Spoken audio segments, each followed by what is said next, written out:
Hello friends, நாங்கள் இன்றைக்கி வந்து ஒரு அண்டர் ரேட்டடான ஃபிலிம் கவர் ஸ்பை படம் ஒரு ஒரு இந்தியன் கோஸ்ட் அது என்னது துரந்தருக்கு மாதிரி சுரேந்தர் மிஷன் இம்பாசிபிள், ஒரு இந்தியன் மிஷன் இம்பாசிபிள் பார்த்துட்டு வந்தோம். அது யார் ஈத்தன் ஹண்ட்னு கேட்டிங்கன்னா அதான் நம்ம வேறு யாரும் இல்லை, ஆரியா முடிச்சு அஜித் தரன் படத்தில் ஹீரோ. அது உங்களுக்கு படம் பார்த்தா தெரியும் நாங்கள் ஏன் அப்படி சொல்கிறோன்னு. சரி, ஓகே. இன்றைக்கி வந்து நாங்கள் மிஸ்டர் எக்ஸ் படத்தை பற்றி ஒரு எங்கள் ஒப்பீனியன் சொல்ல போகிறோம். படம் ஓவரால் கதை எப்படி இருந்துச்சு நிறைய பேருக்கும்? கதை வந்து ஓரளவுக்கு டீசென்ட், ஒரு நல்ல கதை தான். ஆக்சுவலாக செம ஸ்கோப் இருந்த கதை படம் வந்து. அதான் என்னை பொறுத்த வரைக்கும் கதை வந்து செம கதை. ஆனால் அவங்க என்ன பண்ணிட்டாங்கன்னா அந்த ரா ஏஜென்ட்ஸ் அவங்களாம் என்ன பண்ணுவாங்கன்றதை யோசிக்காமல் விட்டாங்கன்னு நினைக்கிறேன். ஸ்டோரி வைஸ் நல்லா இன்ட்ரெஸ்டிங்காக இருந்துச்சு. பட் ஆனால் ரா ஏஜென்ட் மாதிரியே இல்லை. அதெல்லாம் கொஞ்சம் நிறைய குபீர் மூமெண்ட்ஸ் ஆயிடுச்சு. ஸ்டோரி சூப்பராகவே இருந்துச்சு. ஆனால் ரா ஏஜென்ட்ஸ் எப்படி இருப்பாங்கன்னு உங்களுக்கு தெரிஞ்சுக்கணுன்னா பீஸ்ட்னு ஒரு படம் இருக்கும், அதை போய் பாருங்க. ஆனால் ரா ஏஜென்ட்ஸ் பற்றி அவங்க கொஞ்சம் ரிசர்ச் பண்ணிக்கலாம். ஏன்னா என்னன்னு சொல்கிறாங்கன்னா சீக்ரெட் மிஷன் அப்படிங்கிறாங்க. கன்ஸை ஓப்பன் பண்ணி டமால் டெமில்னு சுட்டு கொண்டுடுறாங்க. ஸோ அதெல்லாம் ஒரு கதை. படத்தில் வந்து 2-3 இன்ஃபில்ட்ரேஷன் மிஷின் மாதிரி வரும். இது ஒரு சைலண்ட் மிஷின் சொல்லுவாங்க. அடுத்த சீனே வந்து டமால் கண்ணை எடுத்து சொல்ல ஆரம்பிச்சிடும்.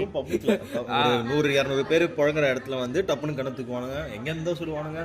எல்லாமே ஆக்சுவலாக எல்லா இடத்துலையுமே எவனோர்த்த வந்து ரெடியாக இருக்கு. உங்களுக்கு இது ரெடியாக இருக்குது, ஃப்ளைட் ரெடியாக இருக்குது, போட் ரெடியாக இருக்குது, எல்லாம் வச்சிருவாங்க. நம்ம போய் எடுத்து யூஸ் பண்ணிக்கணும். அப்படி இருக்கலாம். வீடியோ கேமில் இருக்குமா, வீடியோ கேமில் லெவல்ஸ் இருக்கும்ல, அந்த மாதிரி இருந்துச்சு. போய் டப்பா திறந்தா.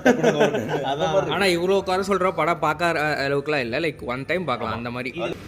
ஓகே, கேரக்டர்ஸ் பற்றி பேசினா வில்லன் கேரக்டர் வந்து கௌதம் கார்த்திக் பண்ணியிருந்தாரு. அவர் வில்லன் கேரக்டர் கௌதம் கார்த்திகா? அது தெரியும், ட்ரைலர் பார்த்தாலே தெரிய வேணாமா? அஜித் குமாரா? அஜித் தான் வில்லனு. ஓகே, அதெல்லாம் உங்களுக்கு படம் பார்த்தா தெரியும். கௌதம் கார்த்திக் வந்து ஒரு வில்லன் கேரக்டர் பண்ணியிருந்தாரு. ஸ்பாய்லர்லாம் கிடையாது, வில்லன் தான். வில்லன் மாதிரியே இல்லை. செம்ம சிரிப்பாக இருந்தார். சுத்தமாக செட்டே ஆகலை. அவர் சிரிப்பு அவருக்கு செட்டே ஆகலை. ஒரு மாதிரி செம்ம ஆக்ஷன். ஆனால் ஃபைட்டிங் சூப்பராக இருந்துச்சு. பாடி லாங்குவேஜ் கொஞ்சம் ஓட்டலை, அவரால் நடிக்க முடியல. கேரி பண்ண முடியல. ஒரு படத்தில் 4 மெயின் ஃபீமேல் கேரக்டர்ஸ் இருந்தாங்க. அதில் வந்து ஒருத்தருக்கு தான் ஸ்கோப் இருந்துச்சு. 3 பேர் சும்மா அங்கே வந்து போகிற மாதிரி. 3 பேருக்கு தான் ஸ்கோப் இருந்துச்சு, ஒருத்தருக்கு தான் ஸ்கோப் இல்லை. ரைஸாவும் அத்துல்யாவும் ஓரளவுக்கு பரவாயில்ல. அவங்க சும்மா ஏதோ ஒரு கேரக்டர், அதாவது பெரிய ஸ்கோப் இருக்கு. ஆனால் அந்த ரோலுக்கு செட் ஆகிறவங்களே எனக்கு தெரியல.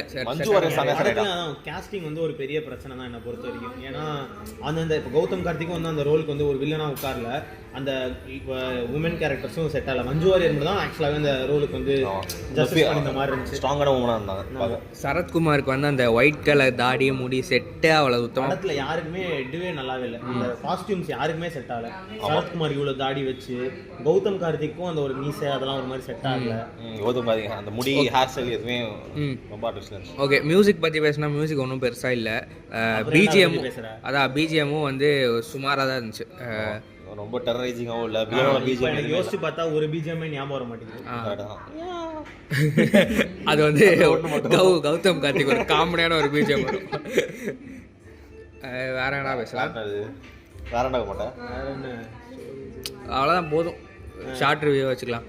ஓகே, ஓவராலாக படம் எப்படி இருக்குன்னா ஒரு நல்ல கதை. பட் மேக்கிங் ரொம்ப பூரா இருந்துச்சு.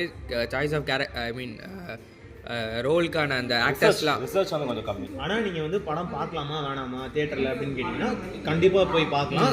யாருமே டிசப்பாயிண்ட் ஆகிட்டு வர மாட்டீங்க. அதுக்கு வந்து நான் கேரண்டி. கீழே வந்து என்ன திட்டுங்க, போயிடும் எப்படியாச்சும். எல்ஐக்கெல்லாம் நீங்கள் தேட்டரில் பார்த்துட்டு இது போய் பார்க்கலன்னா நல்லா இருக்காது. எல்ஐக்கே நீங்கள் பார்த்துட்டு போனீங்கன்னா இந்த படம் உங்களுக்கு இன்னும் பிடிக்கும். ஆமாம், அந்த வகையில் எல்ஐக்கே நம்ம பாராட்டணும். ஆமாம், எல்ஐக்கேனால நமக்கு நிறைய படங்கள் நல்லா தெரியுது. சரி, ஓகே, ரேங்கிங் போயிடலாம். ஓவரால் உனக்கு ரேட்டிங் 2.5 ஸ்டார்ஸ். நான் 3 கொடுக்குறேன். நானும் 3 கொடுக்குறேன். அதே மாதிரி ஒரு ஃப்ரான்ச்சைஸ் வேர்ல்டு ஓப்பன் பண்ணியிருக்காங்க. எனக்கு தெரிஞ்சு எல்லா ஸ்கோப்புமே இருக்குது ஃப்ரான்ச்சைஸ் வேர்ல்டுக்கு. அடுத்த பாட்டு எடுக்கிறீங்கன்னா கொஞ்சம் நல்லா ரிசர்ச் பண்ணிட்டு இன்னும் டெக்னிக்கலாக ஸ்ட்ராங்காக எடுக்கலாம். ஆமாம், ஏன்னா நிறைய ஸ்கோப் இருக்குது. ஸோ நல்லாவே எடுக்கலாம். நல்ல கேரக்டர்ஸ்லாம் நல்லாவே பில்ட் பண்ணியிருக்காங்க. ஸோ அதுலேயே நல்ல மேக்கப்லாம் போட்டு நல்லா எடுத்தால் எல்லாருமே இன்னும் நல்லா பார்த்து துரந்தர் மாதிரி சுரேந்தர் வரும் பாபம். ஆனால் ஆர்யா சரி, ஓகே. அது இவனுக்கு வந்து துரந்தரோட மிஸ்டர் எக்ஸ் தான் கொடுத்துருக்கான். தமிழ்டா.